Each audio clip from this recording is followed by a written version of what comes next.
Danes smo povabili nekaj teh avtorjev, nekaj govornikov, ki so tudi hkrati nosilci tem, ki smo jih izbrali za današnjo tribuno. Zdaj, če grem kar po vrsti, bi jih predstavil. To so sociolog Gorazd Kovačič, ki bo spregovoril o pobudah za nove politične prakse.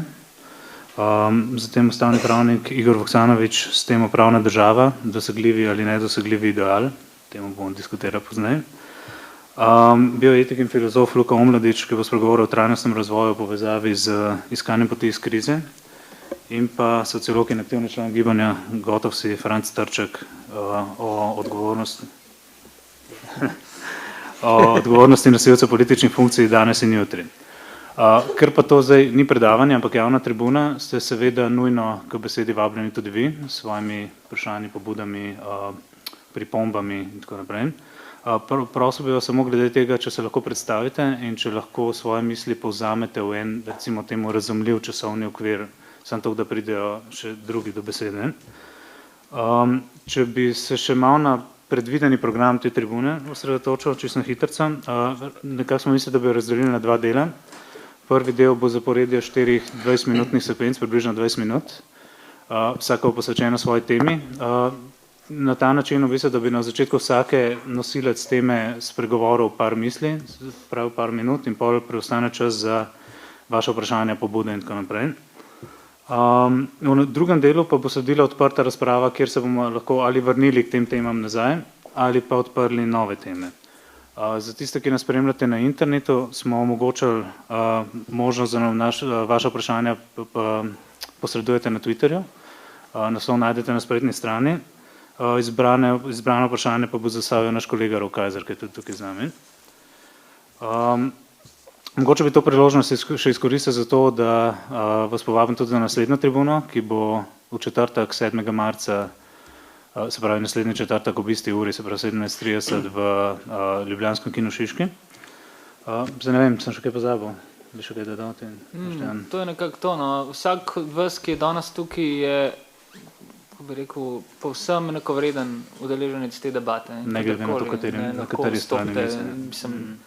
Pozivamo vas, da intenzivno vstopite v debato. No, tudi naš celosten ta projekt Revolta je namenjen ravno temu, da civilna družba ima absolutno pravico do glasovanja. In nekako tudi zaradi tega, tu se z Andrejem ves čas pogovarjava, naj je presenetil odziv, ker smo krenili zelo naivno, vsi skupaj smo krenili zelo naivno na kak ta projekt. Smo se rekli, ok, bomo videli, če bo to uspelo. In zelo hiter se je zelo velik, zelo inteligentnih, zelo etičnih, zelo motiviranih, angažiranih ljudi javilo in predstavilo čisto neko drugo podobo civilne družbe, za katero smo praktično mislili, da v Sloveniji ne obstaja. No. In jasno, zato treba je povedati tudi to, da danes smo zato zbrali za otvoritveno javno tribuno Maribor, ker Maribor razumemo kot vstajniško civilno družbeno prestolnico Slovenije. Hvala, da ste prišli. Zdaj predlagam, da kar začnemo z Gorazdom Kovačičem in pobudami za nove politične prakse. Gorazd. Hvala. Jaz sem si pripravil nekaj v povezavi s člankom, ki sem ga objavil v prvem, ob štartu tega projekta Revolte in alternative. Ne gre toliko za nove politične prakse, te so itak očitne, ne. Gre bolj za predloge, kako korigirati obstoječi politični sistem, zato da bi omejili možnost zlorab oblasti v bodoče.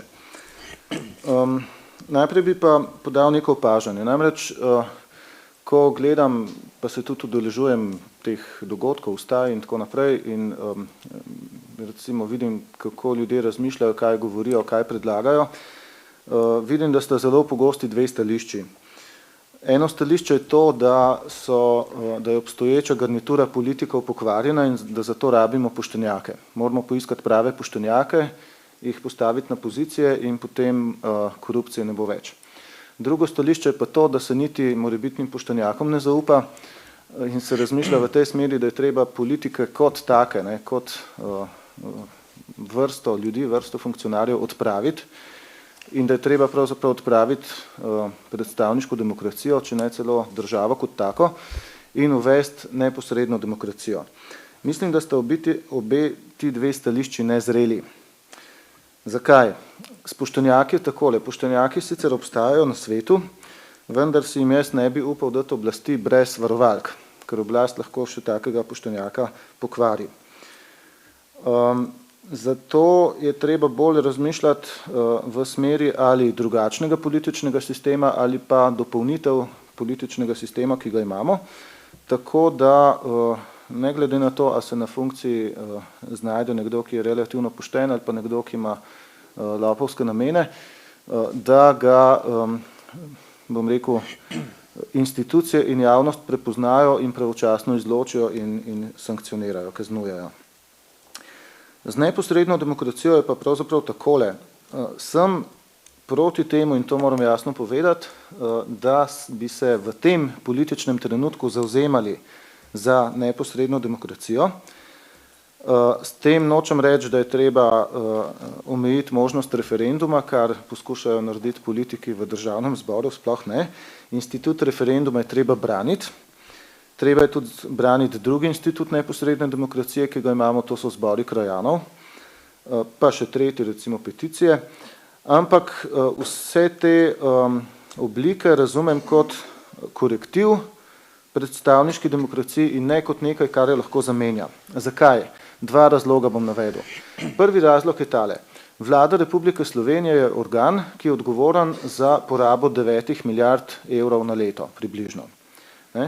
In mora ta denar porabiti smiselno, pravično in zakonito. In zato, da bi lahko tolikšen znesek na ta način porabili, je potrebno marsikaj. Potrebno je strokovno znanje, potrebno je učinkovito odločanje in potrebna je odgovornost tistih, ki odločajo. No, pri organih neposredne demokracije, kot so recimo ljudske skupščine ali pa množična zborovanja na trgih in podobno, ne vidim možnosti za to, da bi izpolnili kateregakoli od teh treh pogojev. Se pravi, da bi prišlo do izraza, da bi prišla strokovnost, da bi se lahko učinkovito odločali in da bi lahko tiste, ki se narobe odločijo, tudi pocukali za rokav in od njih terjali odgovornost. Drugi razlog je pa tale, bom ponazoril kar z vašim lokalnim primerom, zato ker vi ste prišli najdlej doslej, vi ste prvi uspeli izrušiti funkcionarja in ste tudi prvi prišli do predčasnih volitev. Zdaj pa vprašanje, kaj zdaj? Torej, kolikor sem seznanjen, če sem prav seznanjen, se v Mariboru na forumih, kjer se prakticira neposredno demokracijo, ne morete odločiti in dogovoriti niti tega, ali bi podprli edinega nestrankarskega županskega kandidata ali ga ne bi podprli. In treba se vprašati, kam pravzaprav druga opcija kolebanja, v smislu, ja, niso volitve same po sebi problem, a ne bi raje imeli kar, permanentne revolucije, kaj če tudi ta kandidat ni optimalen in tako naprej. Kam to pravzaprav vodi? To se je treba vprašati. Jaz mislim, da vodi predvsem v to, da bi na predčasnih volitvah, v tem primeru vaših lokalnih, županskih, lahko pa tudi na predčasnih državnozborskih na ravni Slovenije, vsi ti volivci, ki so kritični do razmer, preprosto ostali doma. Se pravi, bi abstinirali. Kdo bi pa potem zmagal na volitvah, recimo s 40% udeležbo, mogoče 50%. Tisti, ki so najbolj vojaško organizirani. Se pravi, obstoječe stranke, na nacionalni ravni nedvomno Janša ne bi dobil bistveno manj, mogoče celo večji odstotek kot na zadnjih volitvah. Tudi SD trenutno dobro kotira. Na lokalni ravni pa seveda bi in bojo, če se ne boste odpovedali recimo iluzijam o neposredni demokraciji, bojo pa spet seveda smetano pobrali določene obstoječe politične stranke skupaj z vso navlako. Tako da zavzemam se za realizem, smo v takem sistemu, kakršnem smo, smiselno se angažirati, delovati po pravilih tega sistema, osvojiti nek delež oblasti in potem probati uveljavljati drugačno politiko in tudi korigirati pravila tega sistema. Ampak najprej treba seveda iti van. Zdaj pa, kaj sem predlagal v tistem svojem prispevku. Temeljni problem, ki ga vidim v slovenski politiki, in ta problem pravzaprav vpliva tudi na obseg gospodarskih težav, ker vse te slabe terjatve bank vemo, kako so nastale, ne, ozadje je v bistvu klientelistično. Temeljni politični problem slovenske politike in gospodarstva je prevelika moč, preveč skoncentrirana moč v ozkih krogih na vrhovih političnih strank. No, tem vrhovom bi bilo treba s popravki političnega sistema oduzeti to moč, tako da bi prišlo do določene prevetritve. Zato sem predlagal tele stvari. Na eni strani seveda krepitev pravne države. Brez tega ne bo ničesar. Ne bo niti izhoda iz krize, niti konca politične krize, niti legitimnosti kakršnihkoli ukrepov, ki ljudem zategujejo pas. In krepitev pravne države, o tem bo kolega Igor več povedal, seveda pomeni več kadrov z boljšim znanjem v tistih organih, ki so zadolženi za preiskovanje in pregon. Potem verjetno bi bilo dobro tudi določene zakonske popravke narediti, recimo glede zastaralnih rokov za gospodarski kriminal in korupcijo večjega obsega. Verjetno bi bilo dobro uzakoniti možnost izrekanja političnih sankcij, recimo funkcionar, ki mu je bila dokazana korupcija, se mu za določeno število let prepove opravljati javne funkcije. Dobro bi bilo tudi uveljaviti institut, ki obstaja v nekaterih državah, namreč obrnjeno dokazno breme, če imate premoženje nepojasnjenega izvora, se pravi, da morate vi dokazati, kako ste prišli do njega. No, ampak mogoče zdaj ne bi preveč o tem. Tisto, kar se mi zdi na področju političnega sistema smiselno, je pa tole. Zelo preprost ukrep, ki pa lahko ima daljnosežne posledice. Namreč omejiti število mandatov članstva v državnem zboru in v vladi na posameznika. Pa ne število zaporednih mandatov, ampak število mandatov nasploh.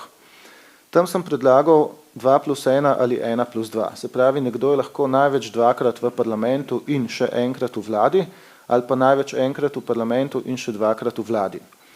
Kaj bi to prineslo? Znebili bi se večnih, zaslužnih, neodstavljivih politikov, ki se vedno umestijo v tisti volilni okraj, da pridejo do službe, če pridejo v vladno koalicijo, pa še kam drugam.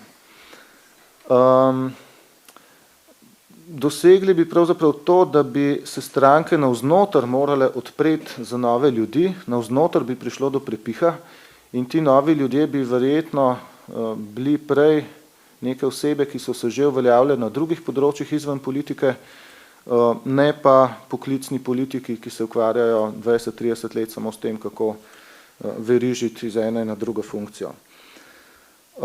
Če je človek sposoben v parlamentu ali pa tudi na kakšnem drugem področju, lahko napreduje, pride v vlado, tam v mandatu 2 nekaj naredi, pusti pečat in potem odide pač drugam, po drugih poklicnih poteh. Če pa ni sposoben, takih pa itak ne rabimo, ker njihova kariera je pa bistveno odvisna od tega, da so lojalni vrhu stranke in potem funkcionirajo kot glasovalni aparat. Morda se ta ukrep zdi revolucionaren, ampak glede na veliko škodo, ki jo povzroča stalna koncentracija moči v ozkih krogih vrhov političnih strank, se mi zdi, da ne bi škodilo, če bi ga poskusili uveljaviti. Poleg tega mislim, da bi bilo dobro še v parih točkah popraviti politični sistem, recimo ukiniti volilne okraje, zato ker volilni okraji v resnici niso sredstvo za to, da bi vsako lokalno okolje dobilo svojega predstavnika v državnem zboru, pač pa so bolj sredstvo za to, da stranke kadrirajo na izvoljiva mesta svoje zaslužne kadre. Se pravi, neke poklicne politike, ki niso za nobeno drugo rabo kot za parlament, kjer dvigujejo roko. In če ne bi imeli volilnih okrajev, pač pa samo volilne enote, potem bi posamezna stranka dala na razpolago listo z 11 imeni in posamezni volivec bi se odločil recimo za stranko XY in znotraj nje še za tistega kandidata, ki se mu zdi najbolj kompetenten, prepričljiv, ugleden, kakorkoli že. ne, in v bistvu tudi prek tega bi potem bolj spodbudili to, da bi stranke morale iskati nove, samostojne, kompetentne osebe, ne pa nekih poklicnih večnih funkcionarjev. Toliko, evo, to je moj predlog, se pravi razmisliti o manjših korekcijah obstoječega predstavniškega političnega sistema s proporcionalnim volilnim sistemom. Morda še tole institut odpoklica, tudi o tem bi veljalo razmisliti, pa to ne bi pomenilo nujno potem, da bi, veste, kar množično odpoklicali celo vrsto, ne vem, županov, poslancev in podobno. Zadoščalo bi že to, da obstaja možnost in grožnja, da nekoga sramotno odpokličajo, recimo z lokalnim referendumom, pa bi že to preventivno vplivalo na to, da se tisti, ki jih srbijo prsti, ne bi obnašali tako arogantno. Realistične alternative kot pa utopije, ker utopije haska ne bojo dale in bojo samo vodile v razočaranja, v abstinenco in v to, da bojo pravzaprav tisti, zaradi katerih smo danes jezni, ne, ponovno na volitvah dobili svoje funkcije in se nam pravzaprav še bolj smejali kot doslej. Hvala.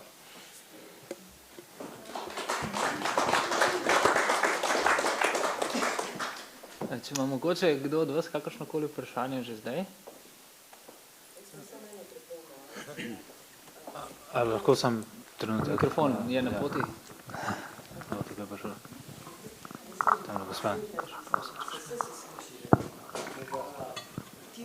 Sorodni predlogi, o katerih si ti govoril, mislim, da jih je dalo Zveza društev upokojencev, in da je lahko se na občinski upravni enoti podpiše, da se bo zakon šel vsaj v obravnavo. To je to. Ne?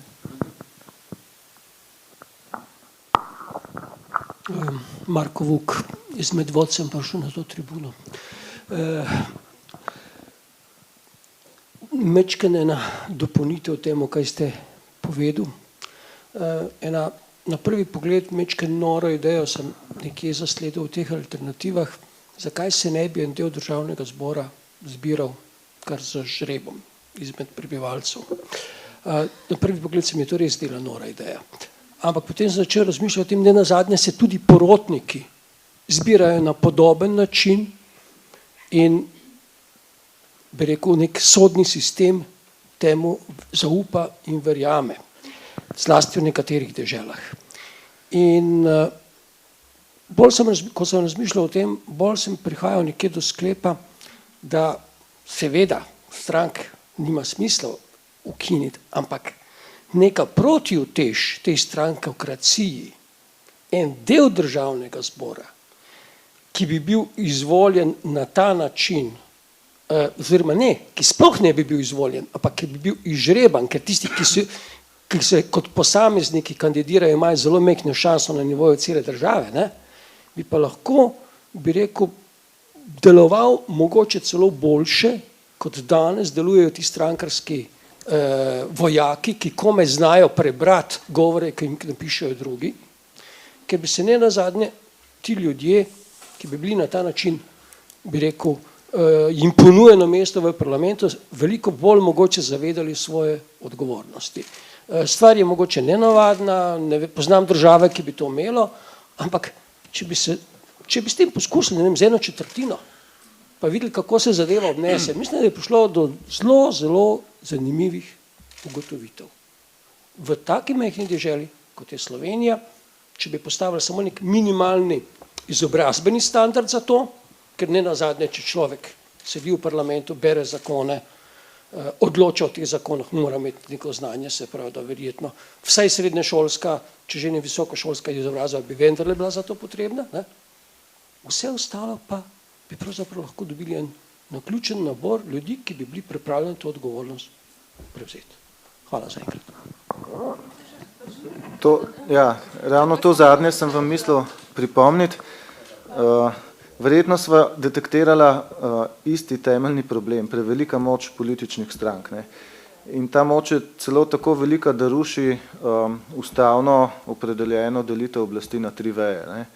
Edina še sodna veja oblasti se zaenkrat drži kot nekoliko avtonomna, čeprav so tudi njo poskušali si podrediti. Ne. Ste pa potem na koncu sami poudarili to, ja, da je potrebna tudi neka kompetentnost. Ne. Upoštevati je treba to, da je, ne vem zdaj na pamet podatka, ampak približno polovica Slovencev je funkcionalno nepismenih. Ne. Kaj šele recimo pravno pismenih.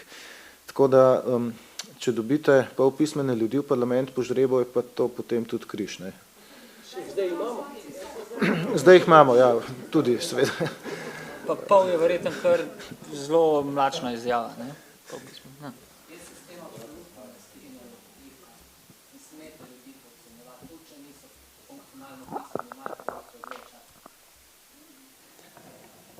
Ja, sam lejte, državni zbor naj bi oblikoval zakone, oziroma na vsezadnje, veste, je tako, ne, če tisti, ki sprejemajo zakone, ne znajo samostojno si ustvariti mnenja o tem zakonu, se lahko zgodi, da bodo dejansko oblast v državi dobili tisti, ki pripravljajo gradiva, to je pa administracija. Ne.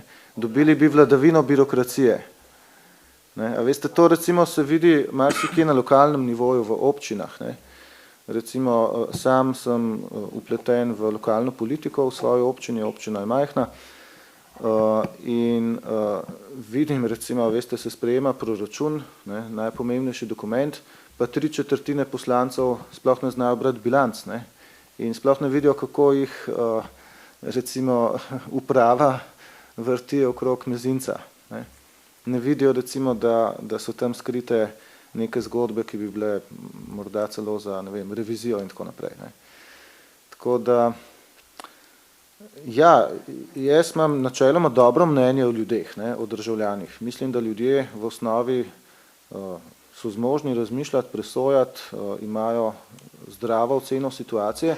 Drugo vprašanje pa je, kako splošna stališča, ne, splošne diagnoze prevesti v neke pravne ukrepe, ki bojo učinkoviti, ki ne bojo strelili v koleno. Zato pa mislim, da je pa le potrebno neko znanje, neka kompetentnost. Gospodična je bila prej na vrsti. Ja, jaz sem sam hodila pač tudi glede tega vprašati. Če ne bi bila že to negacija demokracije, da postavljaš potem v bistvu neke pogoje, ne, da mora imeti srednjo šolo, mogoče pač, da bi raje dal tako, pač ne vem, vsaka se počuti kompetentnega za to. Ker pač mogoče, ne vem, nismo imeli vsi enakih možnosti. Tako lahko dobite tiste, ki mislijo, da so kompetentni, so pa demagogi, ki zavajajo druge in tudi sami sebe. Samo en primer bi klenil, tako.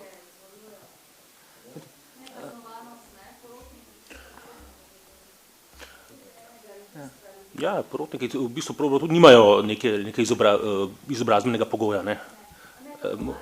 Ja, ne kaznovanost, zdaj ne vem, tudi starost, ne vem točno, kakvi so pogoji, so pa porotniki prisotni samo v kazenskem in v delovnem postopku, ne, torej niso v vseh vrstah postopkov.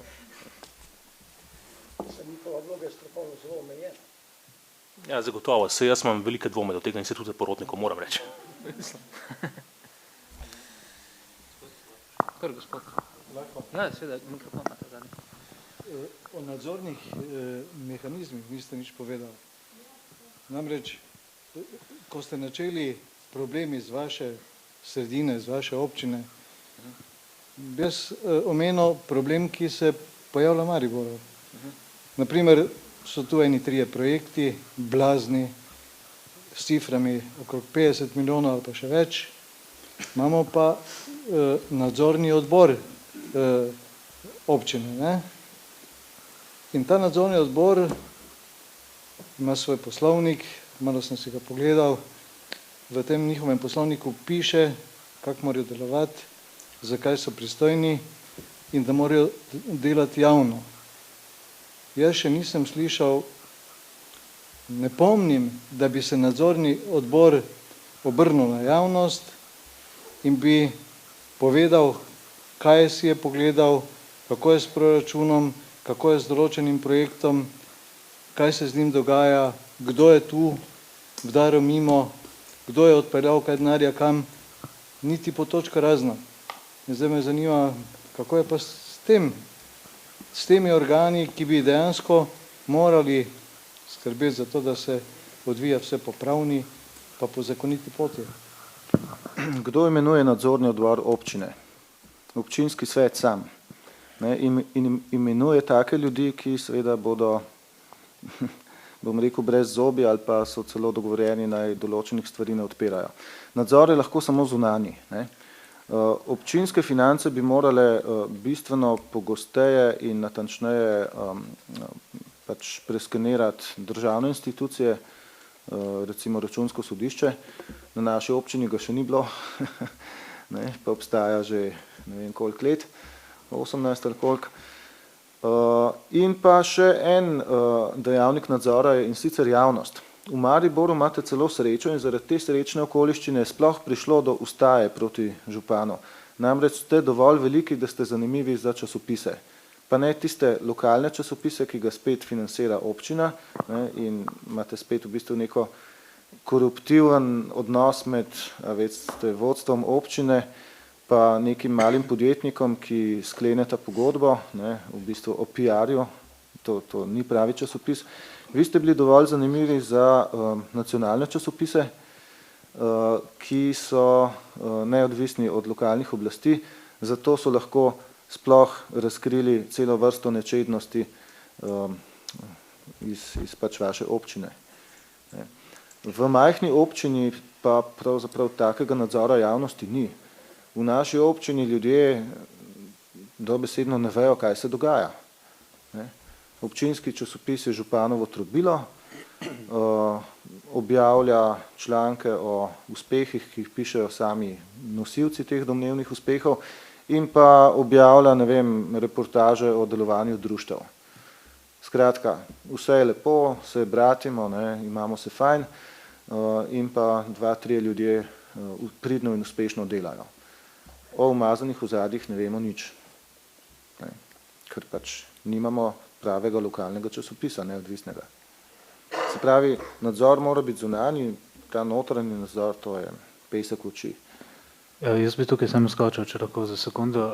Še eno vprašanje imamo prijavljeno, pa bi pa mogoče zaključili to prvo sekvenco, pa se vrne nazaj. Potem drugi krog sledi vprašanj, da ne bo to avtoritarno zvenelo. Pa še 2 vprašanje, no, pa res zaključimo. Jaz bi samo eno pripombo dal, ko ste prej rekli, da ne bi smeli biti utopisti, ne? Ampak glede na predloge, ki ste jih dali, se slišijo kot utopija, ne? Glede na to, da bi morali te spremembe uvesti skozi parlament, ne? Torej bi sam sistem bi se moral v bistvu korigirati, ne? Kako si to predstavljate, ne? To se meni sliši vse na meji utopije, če ne. Imate prav, zato sem v 9. točki tistega članka zapisal takole. Od obstoječe politične garniture ni mogoče pričakovati glasovanja za takšne popravke političnega sistema, ki bi omejili njihovo moč. Takšne spremembe bi lahko sprejela enkratna ustavodajna skupščina, v katero bi lahko kandidirali ustrezno kvalificirani strokovnjaki, mandat pa bi jim podelil žreb. In če poslanci državnega zbora ne bi želeli izglasovati zakona o sklicu takšne ustavodajne skupščine, ga lahko izglasujemo na referendumu. Se pravi, poskušal sem biti neutopičen v tem smislu, da sem predvidel proceduro, po kateri bi lahko prišli do popravkov, in predvidel sem popravke, za katere sem ocenil, da so izvedljivi, da lahko učinkujejo.